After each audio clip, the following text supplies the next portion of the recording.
Hi friends, welcome to our YouTube channel. நம்ம இன்னைக்கு இந்த வீடியோவில் என்ன பார்க்க போகிறோம் அப்படின்னா 7th term 3ல சயின்ஸில் யூனிட் 4 கெமிஸ்ட்ரி இன் டெய்லி லைஃப், அதாவது அன்றாட வாழ்வில் வேதியியல் தான் பார்க்க போகிறோம். ஸோ நம்ம சேனலில் ஃபஸ்ட் டைம் பார்க்குறீங்க அப்படின்னா சப்ஸ்கிரைப் பண்ணிக்கோங்க. ஸோ வாங்க வீடியோக்குள்ளே போகலாம். இன்ட்ரடக்ஷனில் என்ன கொடுத்துருக்காங்க அப்படின்னா, during the Bangladesh liberation war therapy with oral rehydration solution in 1971 reduced cholera death rate from 50% to 3% among thousands of refugees. An Indian doctor, Dilip Mahalanobis, had to manage the shortage of saline bottles and cope up with the dehydration faced by the refugees. Dr. Dilip Mahalanobis showed the efficacy of ORS in cholera case among Bangladesh refugees. Further field trial during the cholera epidemic in Manipur attested to its efficacy. ORS has since saved the lives of millions of children around the world. So என்ன சொல்லியிருக்காங்க அப்படின்னா, 1971 வந்து பங்களாதேஷில் நடந்த Bangladesh liberation வார், ஓகேவா, அங்கே வந்து நடந்த விடுதலை போரின் போது ரெஃப்யூஜிஸ் அப்படின்னா என்னது, அகதிகள் இல்லையா. ஸோ அகதிகளாக வெளியேறிய மக்கள் வந்து காலரா நோயால் வந்து பாதிக்கப்பட்டிருந்தன. ஸோ அவர்களுக்கு வந்து ஓஆர்எஸ் அப்படின்னா ஓரல் ரீஹைட்ரேஷன் சொல்யூஷன், அதாவது வாய் வழி நீரேற்று கரைசல், ஓகேவா. ஸோ இதை வந்து உட்கொள்ள செய்வதனால என்னாச்சு அப்படின்னா, அவங்களோட டெத் ரேட் வந்து 50%லேருந்து 3% ரெடியூஸ் ஆச்சு அப்படின்னு சொல்லியிருக்காங்க, ஓகேவா. ஸோ 1971 அந்த பெங்களாதேஷ் லிபரேஷன் வாரில் அங்கே வந்து ரெஃப்யூஜிஸுக்கு வந்து காலரா நோய் இருந்துச்சு. ஸோ அதை வந்து அவங்களோட டெத் ரேட் 50லேருந்து 3% எப்படி ரெடியூஸ் ஆச்சு அப்படின்னா, அவங்க வந்து ஓஆர்எஸ் எடுத்துக்கிட்டாங்க.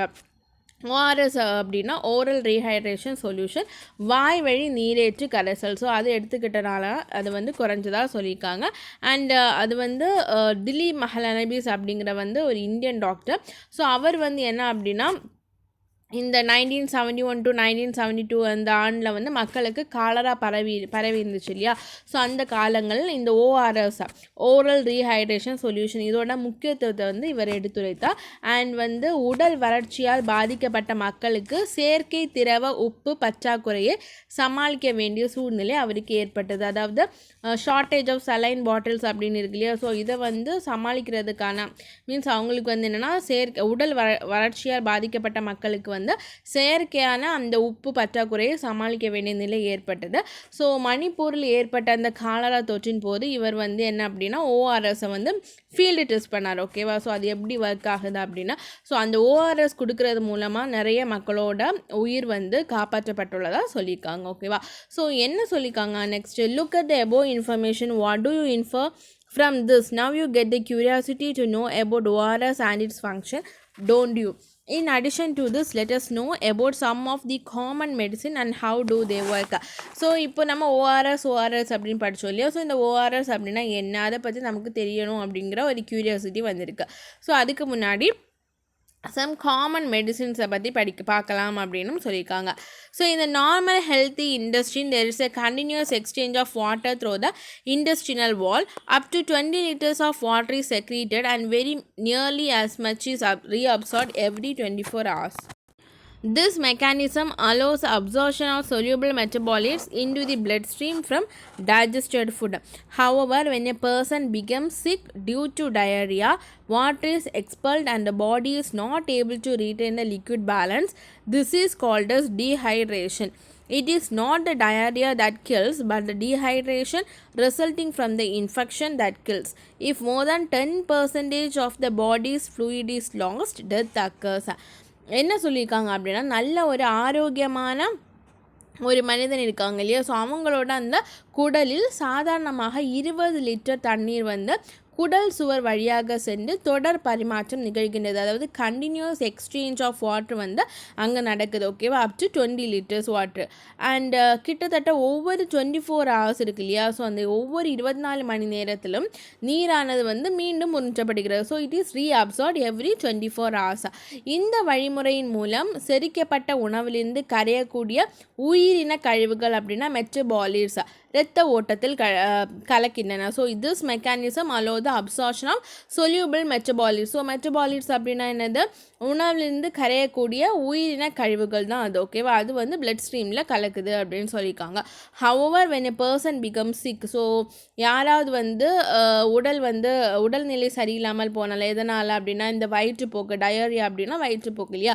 ஸோ இந்த வயிற்றுப்போக்கு காரணமாக ஒரு நபர் வந்து அவங்களோட உடல்நிலை சரியில்லாமல் இருக்கும்போது அதிகமான நீர் வந்து அவங்க உடல்லேருந்து வெளியேற்றப்படுகிறது. ஓகேவா, ஸோ இது வந்து திரவ சமநிலையை இழக்கின்றது, அதாவது லிக்விட் பேலன்ஸ் இருக்கு இல்லையா, ஸோ அதை வந்து மீன்ஸ் அவங்க பாடியில் அது வந்து குறையுது. ஓகேவா, இது நீர்ப்போக்கு என்று அழைக்கப்படுகிறது, அதாவது டீஹைட்ரேஷன் அப்படின்னு சொல்கிறாங்க.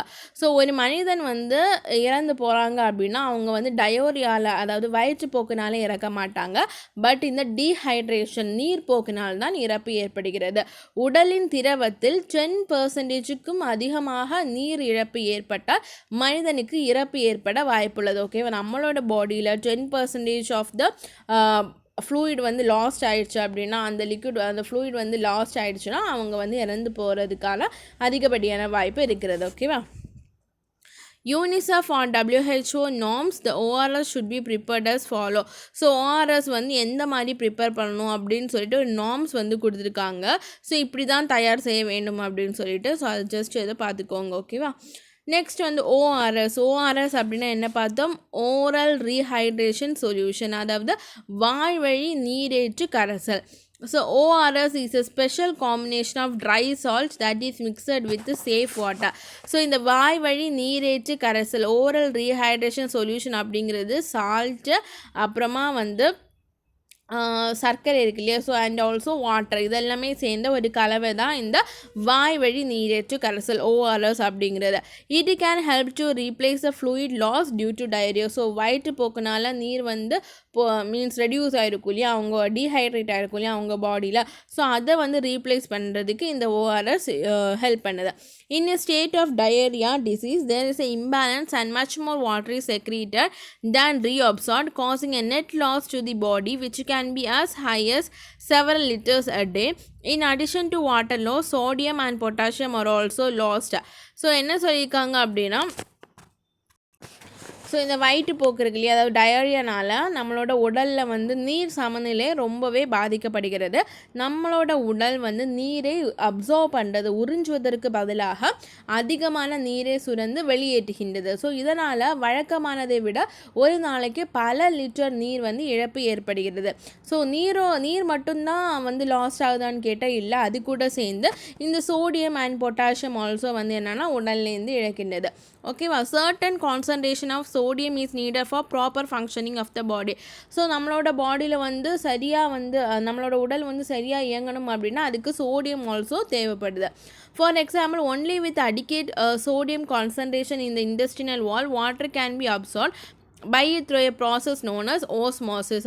ஸோ என்ன சொல்லியிருக்காங்க அப்படின்னா, நம்மளோட குடலின் சரியான அளவு சோடியம் இருந்தால் மட்டும்தான் நீரானது ஆஸ்மாசிஸ் அப்படின்னா சவ்வூடு பரவல் அப்படின்னு தமிழில் சொல்லுவாங்க. ஸோ அந்த நிகழ்வின் மூலம் நீரை வந்து நமக்கு என்ன பண்ண முடியும், அப்சர்வ் பண்ண முடியும், உறிஞ்ச முடியும் அப்படின்னு சொல்லியிருக்காங்க. ஸோ அதுக்கு இம்பார்ட்டண்ட்டாக இந்த சோடியம் வந்து தேவை. So if there is inadequate salt in the intestinal wall, the body will not able to absorb water. So அந்த சால்ட் இல்லை அப்படின்னா அந்த குடல் வந்து என்ன பண்ணாது, அந்த தேவையான அந்த வாட்டரை வந்து உறிஞ்சாது. The saline bottle directly transfer water and sodium into the blood stream. So இந்த சலைன் பாட்டில் அப்படின்னா செயற்கையான உப்பு நீர் கரைசல், சலைன் சொல்யூஷன் இருக்கு இல்லையா, ஸோ அதை வந்து நம்மளோட உடம்பில் வந்து செலுத்தும் போது தண்ணீர் மற்றும் சோடியம் வந்து நேரடியாக நம்மளோட blood ஸ்ட்ரீமில் வந்து கலக்குது. ஓகேவா, however for the saline water is administered through mouth, intestinal wall is not able to absorb neither water nor sodium. So என்ன சொல்லியிருக்காங்க அப்படின்னா, இந்த உப்பு நீர் கரைசல் இருக்கு இல்லையா, ஸோ இது வந்து வாய் வழியாக எடுத்துக்கொள்ளும் போது நம்மளோட உடல் வந்து நீரையோ சோடியம் உப்பையோ வந்து உறிஞ்ச முடியாது அப்படின்னு சொல்லியிருக்காங்க. Dr. Dilip Mahalanobis found that if glucose is added to the salt solution, then all the three water, sodium and glucose are absorbed by the body. So doctor Mahalanobis வந்து என்ன சொல்கிறாரு அப்படின்னா, இப்போ இதில் வந்து குளுக்கோஸும் வந்து ஆட் பண்ணோம் அப்படின்னா குளுக்கோஸுடன் உப்பு சேரும்போது நம்மளோட பாடியில் இருக்கிற எல்லாமே அந்த என்னது சோடியம் எல்லாமே அப்சர்வ் ஆகும் அப்படின்னு சொல்லியிருக்காங்க. ஸோ இந்த உப்போட நம்ம குளுக்கோஸும் சேர்த்து எடுத்துட்டோன்னா எல்லாமே வந்து அப்சர்வ் ஆகும் அப்படின்னு டாக்டர் மஹலனபீஸ், திலீப் மஹலனபீஸ் அப்படிங்கிறவர் சொல்லியிருக்காரு. During diarrhea, the intestine is still able to absorb glucose molecules. Thus, the ORS solution uses the glucose molecules to enable the sodium to be carried through a transport coupling mechanism. ORS is an effective treatment for 90 to 95% of patients suffering from diarrhea regardless of the cause. As the water is replaced, balance is attained, saving the patients in most cases. So என்ன சொல்லியிருக்காங்க அப்படின்னா, இந்த ORS இருக்கு இல்லையா, so இந்த ORS வந்து கொடுக்குறதுனால 90 to 95% நோயாளிகளுக்கு வந்து அவங்க எந்த ஒரு காரணத்தால் டயோரியா வந்தாலுமே அவங்களுக்கு வந்து திரும்பவும் அந்த நீர் சத்து வந்து உடம்புல எடுக்கிறதுக்கு இந்த ஓஆர்எஸ் ரொம்ப முக்கியமாக பங்கு வகிக்கிறது. And also the water is replaced, balance is attained, saving the patients in most cases. So நம்மளோட உடம்புல வந்து மீண்டும் அந்த சமநிலை, அந்த லிக்விடோட சமநிலை பெறுவதன் மூலமாக நிறைய நோயாளிகள் வந்து காப்பாற்றப்படுகிறதாக சொல்லியிருக்காங்க. ஓகேவா. ஸோ இந்த டயரியா டைமில் இந்த intestine is still able to absorb glucose molecules. So நம்மளோட குடல் வந்து அந்த குளுக்கோஸ் மாலிகூல்ஸை அப்சர்வ் பண்ணுறதுக்கான எபிலிட்டி இருக்குது. ஸோ இந்த ஓஆர்எஸ் சொல்யூஷன் வந்து uses a glucose molecules to enable the sodium. So அந்த ஓஆர்எஸ் சொல்யூஷன் இருக்கு இல்லையா, ஸோ அது வந்து அந்த குளுக்கோஸ் மாலிகுலாக வந்து யூஸ் பண்ணி அந்த சோடியத்தை வந்து நம்ம பிளட் ஸ்ட்ரீமில் வந்து மீன்ஸ் கலக்க வைக்குது அப்படின்னு சொல்லியிருக்காங்க. ஸோ 90 to 95% ஆஃப் பேஷண்ட்ஸை வந்து இந்த மாதிரி ஓஆர்எஸ் கொடுக்குறதுனால காப்பாற்ற முடியும். Let us see homely made of ORS. Be very careful to mix 6 level teaspoon of sugar and a half level teaspoon of salt dissolved in 1 liter of clean water. Too much sugar can make diarrhea worse. Too much salt can be extremely harmful to the child. Making the mixture a little too diluted is not harmful. So நம்ம ஹோமில் வந்து வீட்டில் வந்து செய்கிறது ORS solution எப்படி prepare பண்ணலாம் அப்படின்னு சொல்லிட்டு கொடுத்துருக்காங்க. நம்ம கேர்ஃபுல்லாக வந்து ப்ரிப்பேர் பண்ணுவோம். 6 level teaspoon of sugar and half level teaspoon of salt is dissolved in 1 liter of clean water. So 1 liter of clean வாட்டரில் 6 level teaspoon ஆஃப் சுகர், சர்க்கரை மற்றும் half level teaspoon ஆஃப் சால்ட்டை வந்து ஆட் பண்ணோம். நிறைய sugar சேர்த்துக்கிட்டால் diarrhoea வந்து ரொம்பவே மோசமாயிடும். And நிறைய salt இருந்தாலுமே வந்து ஹார்ம்ஃபுல்லாக தான் இருக்கும். ஸோ அதை வந்து ஒரு டைலூட்டட் மீன்ஸ் அந்த லிக்விட் மாதிரி வைக்கிறது வந்து ஹார்ம்ஃபுல் இல்லை அப்படின்னு சொல்லியிருக்காங்க. ஸோ நெக்ஸ்ட் வந்து என்ன, through the process of osmosis the salt and sugar pulls water into your bloodstream and speed up rehydration. So osmosis மூலமாக என்ன ஆகும் அப்படின்னா, salt and sugar pulls water. So அந்த சால்ட் சுகர் வந்து வாட்டர் நம்மளோட blood ஸ்ட்ரீமில் இழுக்கும் அப்படின்னு சொல்லியிருக்காங்க.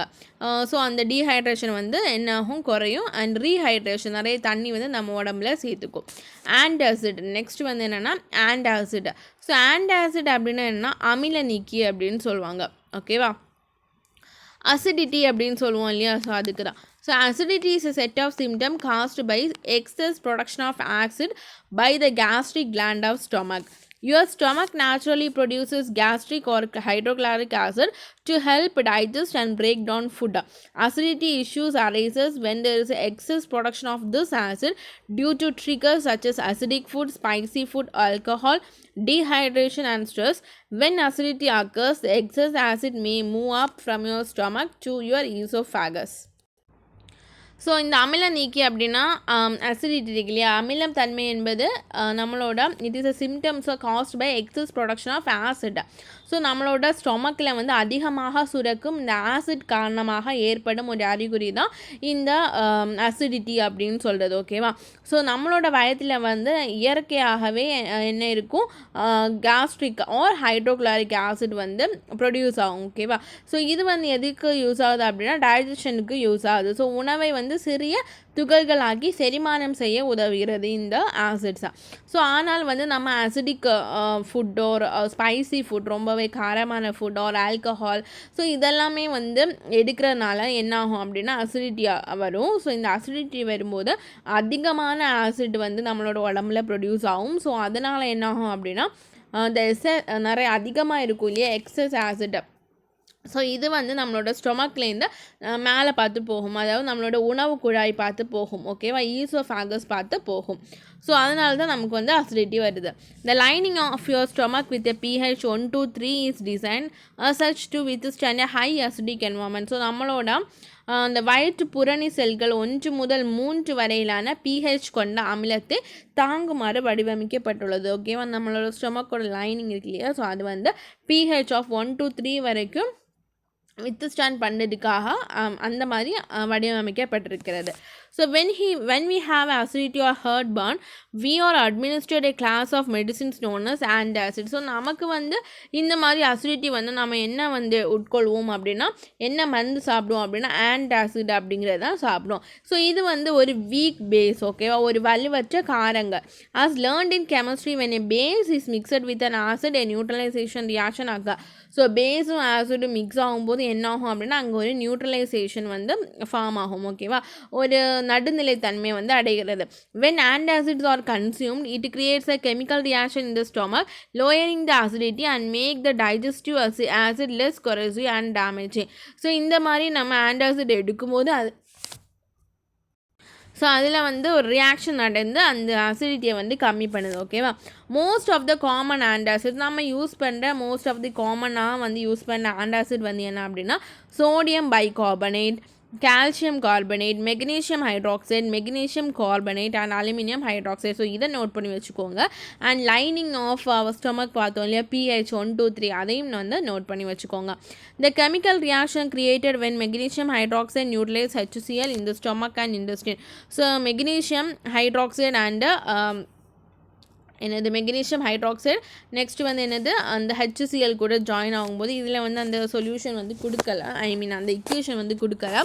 ஸோ எதில் கொடுத்துருந்தாங்க அப்படின்னா தமிழ் புக்கில் வந்து கொடுத்துருந்தாங்க, ஓகேவா. Magnesium oxide MgOH twice plus HCl. So HCl கூட கம்பைன் ஆகும்போது என்ன ஆகுது அப்படின்னா MgCl2 magnesium chloride plus water, ஓகேவா, ப்ளஸ் வாட்டர். ஸோ இந்த இக்குவேஷனை நோட் பண்ணி வச்சுக்கோங்க.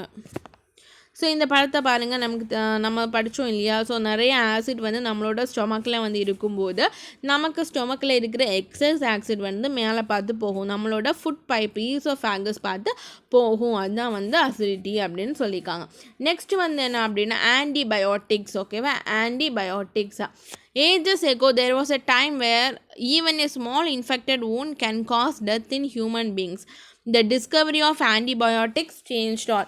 Now armed with antibiotics, many deadly infectious disease can be tackled which once mean to cause serious illness and death. So என்ன சொல்லியிருக்காங்கன்னா சில நூற்றாண்டுகளுக்கு முன்பு பார்த்தோம் அப்படின்னா சின்ன அளவிலான ஒரு காயம் இருந்தால் கூட மனிதர்களுக்கு இறப்பை உண்டாக்கும் நிலை இருந்துச்சு. ஆனால் வந்து இந்த நுண்ணுயிர் கொல்லி அப்படிங்கிறது ஆன்டிபயோட்டிக்ஸ் தான் சொல்கிறாங்க. ஸோ இது கண்டுபிடிச்சதுக்கு அப்புறமா அந்த நிலை வந்து மாறிவிட்டது. ஸோ இப்போ வந்து மரணத்தை ஏற்படுத்தும் பல தொற்று நோய்களை குணப்படுத்தும் மிகப்பெரிய மருந்தாக இந்த ஆன்டிபயோட்டிக்ஸ் இருக்கு இல்லையா. ஸோ இது வந்து ஒரு நோய் எதிர்ப்பு சக்தி மருந்து அப்படின்னு சொல்கிறாங்க. ஸோ இது வந்து இருக்குது. The discovery of antibiotics was an accident which happened in 1928 while a British bacteriologist Dr. Alexander Fleming was involved in search on Staphylococcus bacteria. This bacterium was meant to cause deadly diseases such as pneumonia, sore throat, etc. So இது வந்து எப்போது இந்த antibiotics கண்டுபிடிச்சாங்க அப்படின்னா 1928 doctor Alexander Fleming வந்து அவரோட ரிசர்ச்சில் இருந்தார். So எதில் ரிசர்ச்சில் இருந்தார் அப்படின்னா ஸ்டெஃபிலோகாக்கஸ் பாக்டீரியா அப்படிங்கிறது அந்த பாக்டீரியாவை ரிசர்ச் பண்ணிட்டு இருந்தார். ஸோ அந்த பாக்டீரியா வந்து என்ன பண்ணும் அப்படின்னா டெட்லி டிசீஸஸ் வந்து காஸ் பண்ணும், லைக் நியூமோனியா, சோர் த்ரோட். ஸோ இந்த மாதிரி வந்து டெட்லி டிசீஸை வந்து காஸ் பண்ணும். ஸோ என்ன பண்ணான்னா the discovery happened while he was culturing the bacteria on a nutrient agarminia in petri dish. So nutrient agar media in petri dish இந்த பாக்டீரியாவை வந்து அவர் வந்து வளர்த்தார், ஓகேவா. இந்த கல்ச்சர் மீடியம் இருக்கு இல்லையா. ஸோ அதில் வந்து இவர் வந்து ஸ்டெப்லோகாக்கஸ் பாக்டீரியா வந்து வளர்த்தார். ஸோ அதை வச்சு ஆராய்ச்சி பண்ணிட்டு இருந்தார். He went on a holiday carelessly leaving the dish in his laboratory table without cleaning and sterilization. So அதை வந்து என்ன பண்ணிட்டார் அப்படின்னா அவர் வந்து ஒரு ஹாலிடேக்கு போயிட்டாரு. ஸோ அப்போ அவரோட அந்த டேபிளை சுத்தம் செய்யாமல் அப்படியே விட்டுட்டு போனார். ஓகேவா. So after several days when he return back he observe the growth of mould. So கொஞ்ச நாளுக்கு அப்புறம் அவர் திரும்பி வந்தபோது ஸோ அங்கே வந்து ஒரு மோல்டு, அதாவது மோல்டு அப்படிங்கிற kind of common fungus which grows on stale bread or cheese. So இந்த ஃபங்கஸ் அப்படின்னா பூஞ்சைகள் அப்படின்னு சொல்லுவோம் இல்லையா. ஸோ அதுதான். ஸோ அது வந்து சிறிய ஒரு ரொட்டி வடிவில் வளர்ந்துள்ளதை அவர் வந்து பார்த்தாரு. On a part of the petri dish, அந்த பாக்டீரியாவை வந்து வளர்க்குறதுக்கு ஒரு கல்ச்சர் மீடியம் வச்சுருந்தாருலே ஒரு டிஷ், அதில் வந்து இது வளர்ந்துருக்கிறத பார்த்தாரு. He also observed that there was no bacterial growth surrounding the mold, which indicated that something in the mold had prevented the growth of bacteria in the culture medium. So அது மட்டும் இல்லை, அந்த culture மீடியத்தில் அந்த Staphylococcus bacteria இருக்கு இல்லையா, so அதுவும் வந்து வளரல. ஸோ அதுலேருந்து அவர் என்ன அண்டர்ஸ்டாண்ட் பண்ணிட்டாரு அப்படின்னா, ஏதோ ஒன்று வந்து இந்த பாக்டீரியாவை வளர விடாமல் தடுக்குது அப்படின்னு சொல்லிட்டு அவர் கண்டுபிடிச்சார். On further research, Fleming identified that the mold juice was capable of killing a wide variety of harmful bacteria such as Streptococcus, Meningococcus and Diphtheria bacillus. So இவர் வந்து லாஸ்ட்டில் என்ன கண்டுபிடிச்சார் அப்படின்னா, அந்த மோல்டு இருக்குல்லையே அந்த பூஞ்சை, ஸோ அது வந்து இந்த மாதிரியான பாக்டீரியா எல்லாமே கொல்றதுக்கூடிய சக்தி இருக்குது அப்படின்னு சொல்லிட்டு கண்டுபிடிச்சார். And that was how the world's first antibiotic penicillin was discovered. So இப்படி தான் உலகின் முதல் ஆன்டிபயோட்டிக் மருந்தான பென்சிலின் வந்து கண்டுபிடிச்சது. So penicillin from penicillium notatum. ஓகேவா, அப்படிங்கிற ஒரு ஃபங்கஸ்லேருந்து தான் கண்டுபிடிச்சார். Fleming name the mould penicillium notatum from which the antibiotic penicillin was isolated. However, Fleming was not the first using molds and other living microorganisms to treat infection.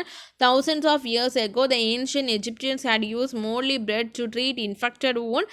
Similar practices were observed among ancient Greeks, Serbians, and even among Indians. While these were perhaps partially effective, their efficiency nowhere near the modern antibiotic. So இவர் தான் வந்து first இதை use பண்ணுறது கிடையாது. Thousands of இயர்ஸுக்கு முன்னாடியே வந்து இஜிப்டில், creek, Serbian and even இந்தியாவில் கூட இந்த பிரெட், அதாவது மோல்டி பிரெட் அப்படின்னா என்னது, அந்த பிரெட்டில் வந்து பூஞ்சைகள் வந்து இருக்கும் இல்லையா, ஸோ அந்த இதை வந்து யூஸ் பண்ணி அந்த காயங்களுக்கு எல்லாமே வந்து யூஸ் பண்ணதாக சொல்லியிருக்காங்க. ஓகேவா.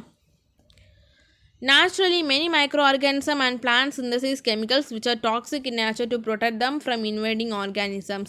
The biosynthesized chemicals isolated from the plants or microorganisms and used as medicines against infectious diseases. These substances were called as antibiotics. So, antibiotics வந்து என்ன சொல்லியிருக்காங்கன்னா, ஸோ இந்த சில தாவரங்களும் அந்த நுண்ணுயிர்களும் என்ன அப்படின்னா ஒரு டாக்ஸிக், அதாவது நச்சுத்தன்மை உள்ள பொருட்களை வந்து உற்பத்தி செய்கின்றன. ஸோ இந்த பொருட்கள் வந்து என்னென்னா மற்ற உயிரினங்களை அழிக்க உதவுகிறது. ஸோ இதை வந்து நுண்ணுயிர் எதிர்ப்பிகள், அதாவது என்ன சொல்கிறாங்க, ஆன்டிபயோட்டிக்ஸ் அப்படின்னு சொல்கிறாங்க. எக்ஸாம்பிள் வந்து குளோரமஃபெனிகால்ஸ், அப்புறமா tetracyclines, penicillin derivatives, cephalosporins and the derivative. So இதெல்லாம் வந்து என்ன சொல்கிறாங்க அப்படின்னா எக்ஸாம்பிள்ஸாக வந்து சொல்லியிருக்காங்க. குளோரோஃபினிகால் மற்றும் என்னது டெட்ராசைக்ளின்ஸ், அப்புறம் பென்சிலின் டெரிவேட்டிவ். ஸோ பார்த்துக்கோங்க. Today many infectious disease in the world are rare due to the advancement of the antibiotic research. So இந்த ஆன்டிபயோட்டிக் ரிசர்ச்னால நிறைய நோய்கள் வந்து கம்மியாகிட்டே இருக்குது. ஸோ ஓகேவா. So antibiotics do not work for viruses like cold and the flu. So அந்த சளி மற்றும் அந்த ஃப்ளூ இருக்கு இல்லையா, ஸோ இந்த மாதிரி நோய்களுக்கு வந்து இந்த ஆன்டிபயோட்டிக்ஸ் வந்து யூஸ் ஆகிறது இல்லை. However, the overuse of antibiotics makes it inactive or less effective. So நம்ம ஓவராக யூஸ் பண்ணால் அது வந்து என்ன ஆகும் அப்படின்னா இன்ஆக்டிவ் ஆகும், இல்லைன்னா அதோட எஃபெக்ஷன்சி வந்து கம்மியாகும். Antibiotic resistance is defined as the ability of the microorganism to resist the effect of the antibiotic to which they were once sensitive.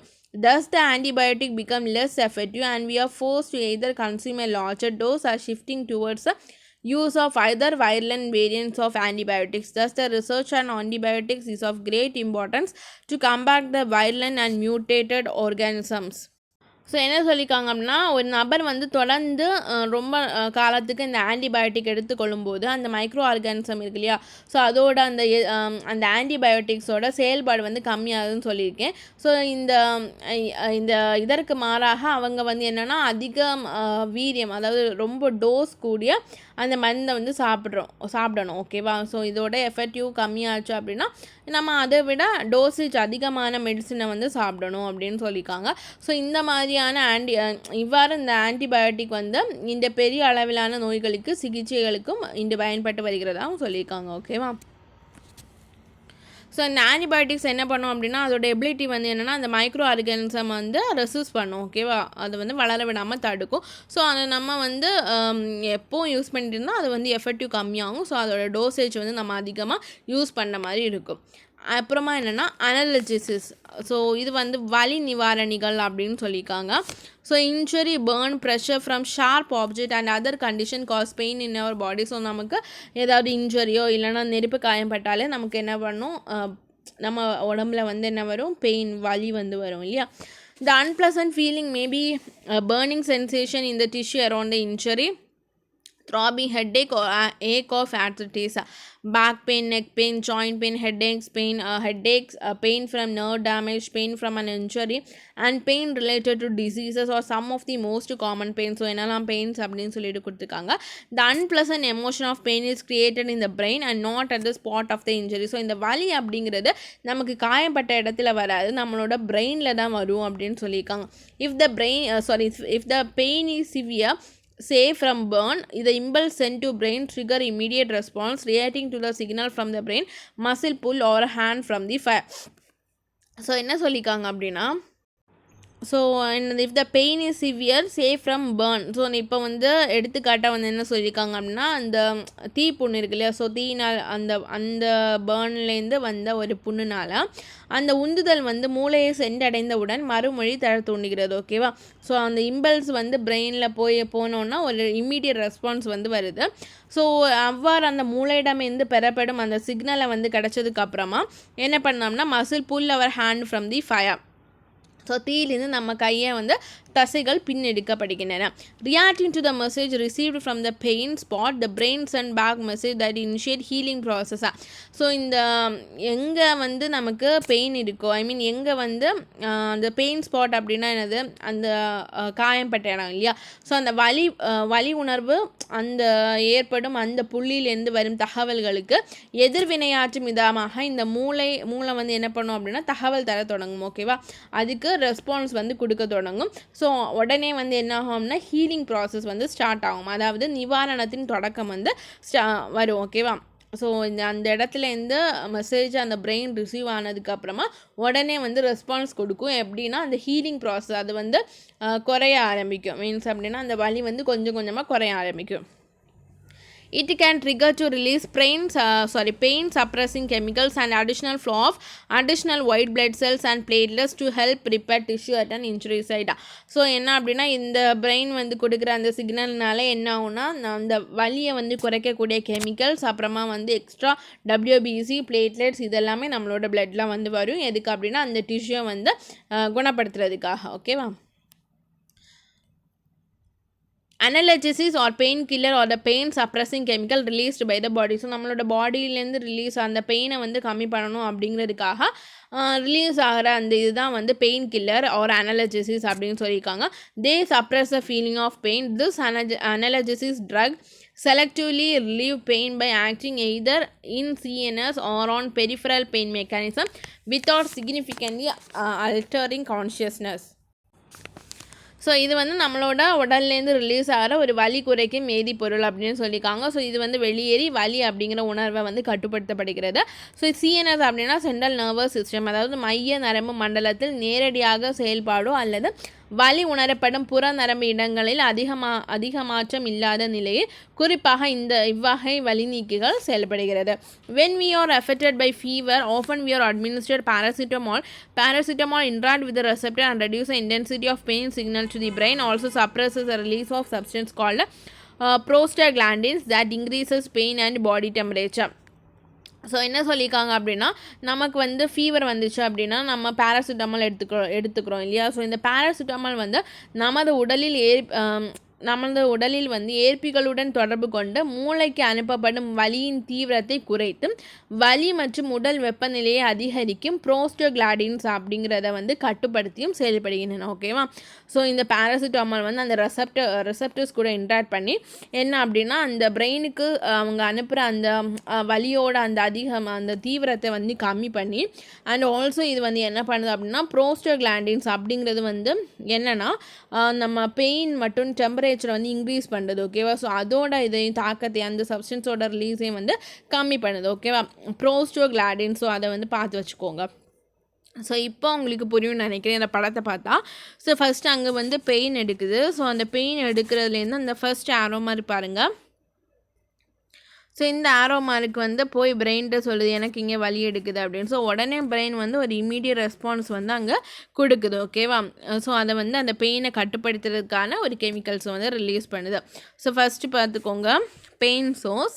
Second வந்து pain messages move through peripheral nerves and up to the spinal card. So அந்த மெசேஜை கொண்டு போய் பிரெயின்கிட்ட சொல்லுது. So brain வந்து அந்த மெசேஜை பெயினாக வந்து எடுத்துக்குது. ஸோ அந்த அப்புறமா பிரெயின் வந்து அந்த பெயினை வந்து கட்டுப்படுத்துறதுக்கான அந்த கெமிக்கல்ஸை வந்து என்னென்னா கெமிக்கல்ஸை வந்து ரிலீஸ் பண்ணுது. ஓகேவா?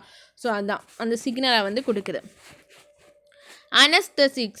So first local anesthetic was cocaine was isolated from cocoa leaves by Albert Neyman in Germany 1870. So anesthetics அப்படின்னா மயக்கமூட்டிகள் அப்படின்னு சொல்லுவாங்க. ஸோ ஃபர்ஸ்ட்டு வந்து 1860 ஆல்பர்ட் நெய்மனின் அப்படிங்கிறவர் வந்து கொக்கோ லீஃப்லேருந்து இதை வந்து கண்டுபிடிச்சார். ஓகேவா?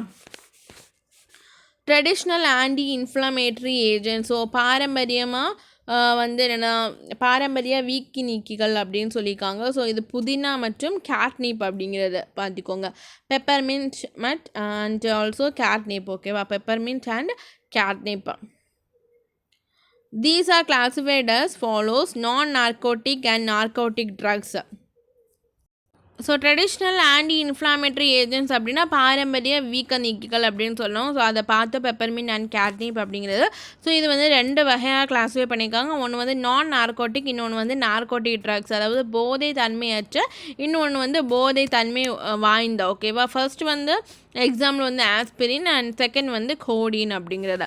நெக்ஸ்ட் வந்து ஆன்டிபயோட்டிக், ஆன்டிசெப்டிக். ஸோ இதெல்லாம் வந்து நம்ம நெக்ஸ்ட் கிளாஸில் பார்க்கலாம். ஸோ உங்களுக்கு இந்த வீடியோ வந்து பிடிச்சிருந்துச்சுன்னா லைக் பண்ணுங்கள், சப்ஸ்கிரைப் பண்ணுங்கள், ஷேர் பண்ணுங்கள். தேங்க்யூ.